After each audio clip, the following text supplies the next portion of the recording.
항상 여러분들과 함께 하시는 하나님의 은혜와 사랑이 여러분들의 삶에 가득 넘쳐나서 늘 건강하시고 평안하시기를 주님의 이름으로 축원합니다.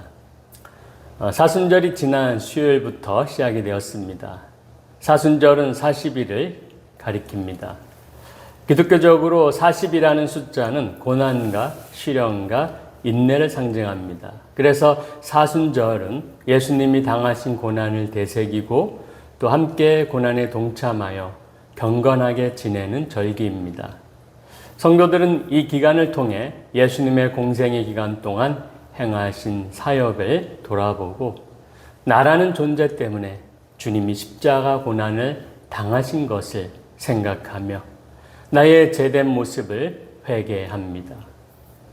그리고 더욱 하나님 나라 백성다운 그런 모습이 되고자 결단하고 거룩한 생활을 하는 기간이기도 합니다. 그래서 사순절은 예수님께 집중하여 그리스도와 연합하고 이웃과 공동체에서 예수 그리스도의 정신을 구현해내는 절기가 되도록 해야 합니다. 다시 한번 강조하자면 사순절은 예수님께 집중해야 합니다. 그래서 예수님께 집중하지 못하게 하는 모든 것들을 물리치고 절제하며 나의 마음을, 나의 믿음을 가늠해보고 회개와 결단으로 구원받은 자의 성숙한 믿음으로 성장시켜야 합니다. 왜 예수님께 집중해야 할까요? 예수 그리스도는 성육신 하신 하나님의 사랑 그 자체이기 때문입니다.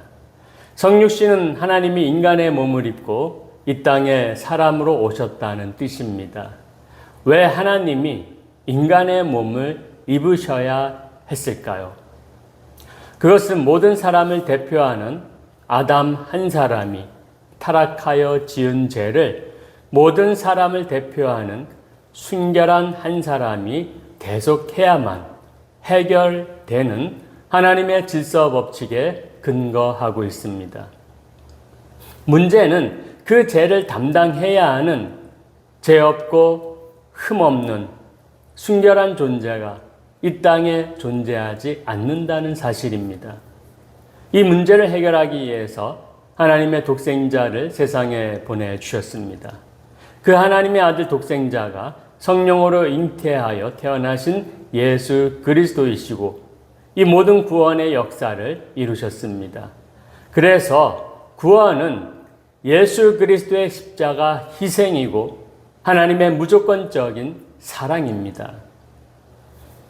그러나 이 구원에 대해서 너무나 많은 분들이 잘 모르고 있습니다. 그래서 이단인 구원파가 나타나서 당신은 구원을 몇 날 몇 시에 받았습니까? 라고 물어보면 당황해하는 경우가 있습니다. 또한 예배를 빠지거나 잘못을 저지르면 구원이 취소되지 않을까 하는 걱정으로 그렇게 염려하는 분들도 있습니다. 여러분들은 구원에 대해서 얼마나 정확히 말할 수가 있습니까? 이 구원의 문제를 가장 깊게 고민하면서 대답을 찾은 사람이 바로 바울 사도입니다. 구원은 의인으로 인정받는 자가 구원의 자격이 됩니다. 그런데 이 의인은 사람이 인정해서 되는 것이 아니라 하나님이 인정해야 되는 것입니다. 아무리 사람들이 당신 의인이요, 당신이 최고요, 당신만한 의인이 없어 라고 인정해봤자 죄에서 자유하지 못한 흠이 있는 사람들이 인정하는 것으로는 소용이 없습니다. 오직 하나님만이 의롭다라고 불러주실 때에 가능한 것입니다. 이것을 종교개혁자 마틴 루터가 칭의라고 그렇게 말을 했습니다. 그러나 유대인들은 율법을 준수하고 완수하면 구원받을 수 있다라고 믿었습니다. 따라서 율법을 알고 율법을 실천하는 유대인들만 구원을 받을 수 있다라고 주장을 했습니다. 그래서 바울은 유대인들을 위해 유대인들이 잘 아는 구약 성경을 인용하여 그 근거들을 제시하고 구원을 설명했습니다. 먼저 바울은 로마서 10장 5절에서 레위기 18장 5절을 인용해서 율법으로 말미암는 의를 행하는 사람은 그 의로 말미암아 살리라라는 유대교의 핵심 주장을 짚었습니다. 율법을 실천함으로써 구원받는다는 유대인들의 생각은 상식적으로 옳습니다. 요즘식으로 바꿔 말하면 법대로 합시다. 법으로 합시다. 이런 것과 똑같은 것입니다. 법을 지켜야 사회가 건강하게 돌아갑니다. 도로에서는 교통법규를 잘 지켜야 합니다. 자동차 운전자들이 신호등을 무시한다면 아마 거리가 난리가 날 것입니다. 학교 생활도 마찬가지지요. 학생들은 정한 나이가 정한 시간에 학교에 나와서 공부해야 하고 선생님들은 자기가 맡은 수업을 성실하게 수행해야 되는 것입니다. 이것이 학교 규정입니다. 규정대로 해야 된다는 거죠. 유대인들은 자신들의 율법이 하나님께서 주신 것이므로 율법을 바르게 실천하면 개인과 사회가 의로워지고 구원받는다라고 믿었습니다. 유대인이라고 한다면 아무도 그걸 부정하지 않았습니다. 바울도 어려서부터 철저하게 이런 전통으로 살았고 그것을 절대적인 것으로 믿고 살았습니다. 바울은 어떤 사람이었습니까? 바리새인 중에서도 바리새인이고 유대의 석학인 가말리아의 문화생이었습니다. 바울은 율법 근본주의자로 불릴 정도로 정말 율법을 잘 지키고 애웠던 사람입니다. 그러나 바울이 부활의 예수님을 경험한 뒤로 율법주의의 근본적인 한계를 깨닫게 되었습니다. 이 세상의 어느 누구도 율법을 완전하게 지킬 수가 없고 따라서 율법으로는 인간이 구원받을 수 없음을 깨닫게 되었습니다. 오직 예수님만을 통해서 율법 신앙으로부터 자유로워질 수 있었습니다. 그 사실을 그는 로마서 10장 4절에서 표현했습니다. 그리스도는 모든 믿는 자에게 의를 이루기 위하여 율법의 마침이 되시니라. 아멘. 율법의 마침이라는 이 바울의 표현을 요즘식으로 이해한다면 좋은 대학에 가거나 연봉 높은 직장에 다니지 않아도 되고 학문적인 성과를 내지 않아도 괜찮고 다른 사람들에게 인정받지 않아도 된다라는 뜻입니다. 왜냐하면 전혀 새로운 구원의 길을 발견했기 때문입니다. 그렇다고 해서 인간의 모든 노력을 부정했다거나 윤리 도덕적인 행위를 폐기했다라는 뜻은 아닙니다. 바울은 누구보다 성실했고 위대한 업적을 이룬 사람입니다. 성실한 삶과 바른 생활, 노력의 결실과 성공을 부정한 것이 아니라 바울이 새롭게 찾은 구원의 길을 강조한 것입니다. 바울은 예수님을 경험한 뒤에 전혀 새로운 차원의 구원을 알게 되었습니다. 그것은 하나님이 예수 그리스도를 통해서 새로운 구원의 길을 주셨다라는 사실입니다. 그 구원의 새로운 길은 바로 믿음입니다. 많은 종류의 규범과 규칙을 죽을 때까지 지키는 율법의 길이 아니라 예수 그리스도를 믿음으로 구원받는 복음의 길입니다. 그러나 사람들은 믿음의 길을 선택하지 않고 오히려 힘든 율법의 길을 선택합니다. 왜냐하면 믿음의 길을 신뢰할 수가 없기 때문입니다. 예를 들어서 새벽부터 밤늦게까지 직장에 충실하면서 높은 연봉을 받는 젊은이가 있고 반대로 별로 열심히 일하지도 않고 겨우 입에 풀칠이나 하는 젊은이가 있다고 한다면 사람들은 둘 중 누구에게 신뢰가 간다라고 말할 수 있을까요? 당연히 많은 수고를 하고 높은 연봉을 받는 젊은이를 신뢰할 것입니다. 유대인들의 입장도 바로 그렇습니다.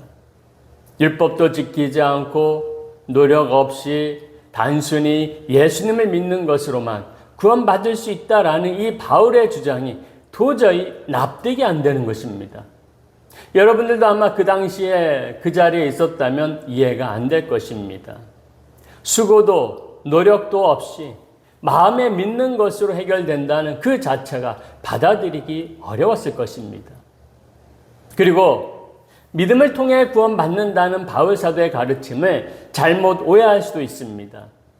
그리스도인다운 삶이 전혀 없으면서 말로만 예수님 믿고 구원받는다고 주장하는 것은 구원의 가치를 떨어뜨립니다.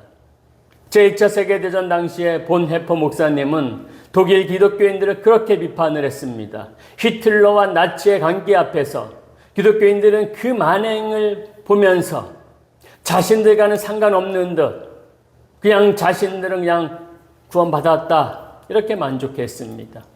많은 유대인들이 죽어나가고 있는데 그냥 자신들과는 상관없는 듯 행동했습니다. 그리고 자신들은 구원받는다라고 생각했다는 거죠. 7, 80년대 한국 기독교도 군사 독재와 자본주의 앞에서 철저하게 무기력한 모습을 보이면서 기복신앙과 내세신앙의 유행에 빠졌던 적이 있었습니다. 현실을 외면했던 것이죠. 믿음으로 구원받는다는 확고한 의지가 있는 사람은 예수 그리스도를 따라 예수 그리스도를 본받아 그대로 살 수 있다라는 믿음이 있어야 하는 것입니다. 예수님처럼 살 수 있습니다라는 믿음의 고백이 있어야 되는 것입니다. 그럴 때 그리스도인이라고 말할 수가 있는 것입니다. 내가 예수님을 믿고 그리스도인으로 온전히 살아갈 때 나는 더 이상 율법을 충족시켜야 한다는 압박감을 받을 필요가 없습니다. 그리스도인으로서 믿음으로 살아가는 나를 하나님이 보시면서 의롭다라고 인정하시기 때문입니다.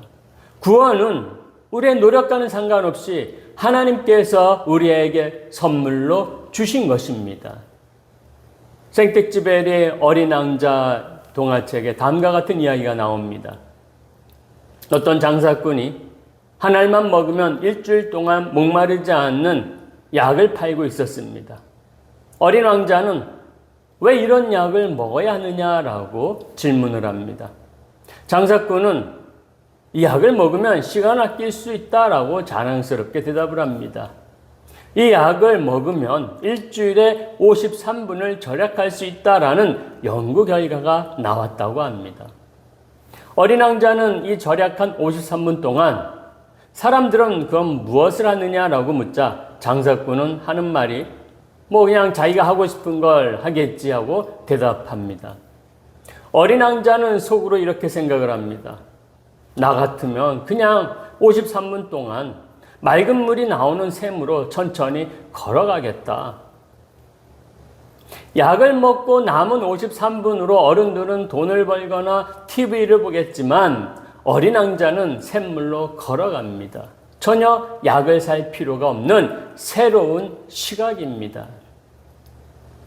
어린 왕자가 샘물로 걸어가듯이 예수 그리스도라는 영적인 샘물로 걸어가기만 하면 되는 것입니다. 그것이 믿음이었습니다. 그러나 유대인들은 율법을 조금이라도 더 완수하려고 약을 사는 엉뚱한 수고를 하는 것과 같았습니다.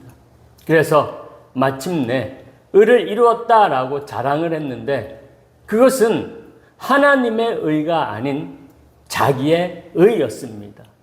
봐라! 내가 해냈어! 하는 순간에 하나님이 사라졌습니다. 자신이 기특하고 자신이 자랑스러울 뿐이었던 것입니다. 그래서 바울은 모세의 율법을 성취해야만 의로워지거나 구원받는다라고 말하지 않고 믿고서 입으로 주의 이름을 부르는 자가 구원받는다라고 말씀을 합니다. 구원은 내가 할 수 있는 차원이 아니고 오직 주님만이 하실 수 있다는 말씀인 것입니다. 본문 9절에서 10절입니다. 내가 만일 내 입으로 예수를 주로 시인하며 또 하나님께서 그를 죽은 자 가운데서 살리신 것을 내 마음에 믿으면 구원을 받으리라. 사람이 마음으로 믿어 의에 이르고 입으로 시인하여 구원에 이르느니라. 아멘. 예수님을 주로 시인하는 것은 내 생사 여탈권이 예수님께 있다는 표현입니다. 초기 유대인들은 예수님을 또 하나님을 주님이라고 불렀습니다. 주인이라는 뜻이지요. 당시 로마 사람들도 황제에게 주라는 주님이라는 호칭을 붙였습니다. 그래서 황제는 시민들의 생사 여탈권을 행사할 수가 있었습니다. 바울은 황제가 아니라 예수님을 바로 주로 시인하는 것이 구원을 받는 조건이라고 선포한 것입니다. 예수님이 내 생명의 주인이 되십니다. 생명의 주인이 예수님이시므로 구원을 이루는 분 또한 예수님이 되시는 것입니다. 하지만 그 당시 예수님은 죽은 자를 살리고 병자를 치유하는 등 기적의 역사를 일으켰으나 결국은 수치스러운 십자가 처형을 당한 존재였을 뿐이었습니다. 그런 예수님을 주님으로 시인하라라는 말은 당시 유대인들과 로마 사람들에게는 전혀 신뢰가 안 되는 주장이었기 때문에 진지하게 받아들여질 수가 없었습니다. 그런데 바울은 입으로 그것을 시인하라라는 것입니다. 예수 그리스도가 주님이시다라는 것을 입으로 고백하고 드러내라는 것입니다. 단순히 마음으로 생각하는 게 아니라 구체적인 말을 통해서 표현해내라는 뜻입니다. 우리가 예배를 드리면서 사도신경이나 주기도문을 입으로 표현하는 것과 같습니다. 예배에서는 모든 신앙의 내용을 말로 표현하고 입으로 시인합니다. 모두가 함께 표현하고 고백하는 가운데 어느 순간에 자신이 입으로 표출한 내용이 영혼 가득히 채워진다는 느낌을 받게 되는 것입니다. 하나님 감사합니다 하고 고백하는 순간 정말 나의 모든 시간과 삶 속에서 인도하시고 도우시는 하나님의 손길을 체험하게 되는 것입니다. 입으로 시인한다는 것이 그만큼 중요합니다. 그러므로 우리가 예수님을 주로 시인하는 순간 진정한 생명의 주인이신 예수님을 경험하게 됩니다. 그리고 하나님께서 예수님을 죽은 자 가운데서 살리신 것을 마음으로 믿는 것이 중요합니다. 여러분들은 마음으로 예수님의 부활이 믿어지십니까? 부활을 믿기는 하지만 잘 모르겠다라는 분이 참 의외로 많습니다. 바울의 이 말씀도 당시에는 받아들여지지가 너무나도 어려웠습니다. 예수님의 부활은 눈에 보이지 않습니다. 증거도 없습니다. 그걸 믿으라는 말은 공허하게 들릴 뿐입니다. 그러나 바울 사도는 구원을 전혀 새롭게 경험했습니다. 하나님이 예수 그리스도를 죽은 자 가운데서 살리신 것을 믿을 때 삶이 완성된다고, 즉 구원받는다라고 판단했습니다. 인류 역사 속에서 영웅 호걸, 위대한 학자나 예술가들은 모두 자신들의 업적을 자랑했습니다. 다른 사람들은 그들을 부러워했습니다. 그러나 지금은 모두 죽은 자들입니다. 잘났든 못났든 우리도 언젠가 죽을 자들입니다. 결국 이 땅의 사람들은 모두 죽은 자에 지나지 않는 것입니다. 나는 안 죽을 것이다 라고 말한다고 그 말을 믿을 사람은 아무도 없습니다. 이 땅에서 우리의 모든 행위는 전도서가 선포했듯이 헛되고 헛되어 헛된 것들 뿐입니다. 바울은 하나님이 그 죽은 자로부터 예수님을 살리신 사건에 주목했습니다. 우리가 결코 바랄 수 없는 소망의 이 사건이 예수님께 일어난 것입니다. 기독교는 바로 이 사실에서 시작되었습니다. 예수님의 부활은 단순히 죽은 자가 다시 살아난다라는 말이 아닙니다. 모두 죽은 자가 될 수밖에 없는 결말로 끝나는 존재가 그 죽음을 뛰어넘는 전혀 새로운 생명으로 변화되었다라는 뜻입니다. 그 변화는 예수님이 재림하실 때의 부활의 완성으로 이루어질 것입니다. 이것이 구원입니다. 이것이 공허한 무로부터 세상을 창조하신 하나님의 백성들을 향한 놀라운 사랑입니다. 바울은 그 진리를 마음에 믿으면 구원을 받을 것이라고 선포했습니다. 구원을 받는다는 말은 믿는 사람의 삶의 구원이 현실화되었다는 뜻입니다. 다른 말로는 새 생명을 얻는 것입니다. 그래서 구원을 받은 자는 행복합니다. 만족합니다. 그런데 세상에는 다르게 자신이 행복하다고 생각하는 사람들도 있을 것입니다. 돈이 많아서 행복하다. 친구들에게 인기도 있고 미래도 밝으니 행복하다. 이렇게 말을 합니다. 이것은 율법적인 만족을 느끼는 사람입니다. 그런 사람은 자기가 죽은 자라는 사실만은 외면할 것입니다. 그러나 우리는 잊지 말아야 합니다. 하나님이 죽은 자를 살리신다는 믿음과 그 희망으로만 우리는 행복해질 수 있습니다. 예수님을 마음으로 믿으면 의에 이르고 입으로 시인하여 구원에 이른다는 이 놀라운 진리를 믿고 묵상하시기 바랍니다. 죽은 자가 아닌 구원받은 자로 사는 것만큼 기쁘고 행복한 것이 어디 있겠습니까? 이 사실을 잊지 않고 체험하기 위해서 이 사순절에 기도와 말씀 묵상으로 지내시기를 바랍니다. 그래서 이 사순절에 믿음으로 받은 구원의 기쁨과 감사를 입으로 시인하며 또 전하며 생동력 있게 그렇게 믿음 생활 하시기를 주님의 이름으로 축원합니다. 기도하시겠습니다. 사랑이 많으신 하나님 감사드립니다. 이 사순절이 저희들에게 새롭게 예수 그리스도께 집중할 수 있는 정말 좋은 기회임을 저희들이 너무나도 잘 깨닫게 알고 감사드립니다. 예수 그리스도께 집중하는 것은 예수님을 통하여서 우리가 새롭게 구원받는 존재가 되었다라는 사실입니다. 율법을 통해서 힘들게 구원받는 것이 아니라 우리가 예수님을 믿는 그 믿음 하나만으로 우리 주님의 놀라우신 그 은혜와 사랑을 힘입어서 구원받게 된다는 이 놀라운 사실이, 이 진리가 우리 가운데, 우리 삶 가운데 펼쳐지게 된 것입니다. 주여 하나님, 이렇게 은혜를 주시고 선물을 주신 하나님의 놀라운 사랑에 저희들이 감사하며 만족하며 살게 하여 주시옵소서.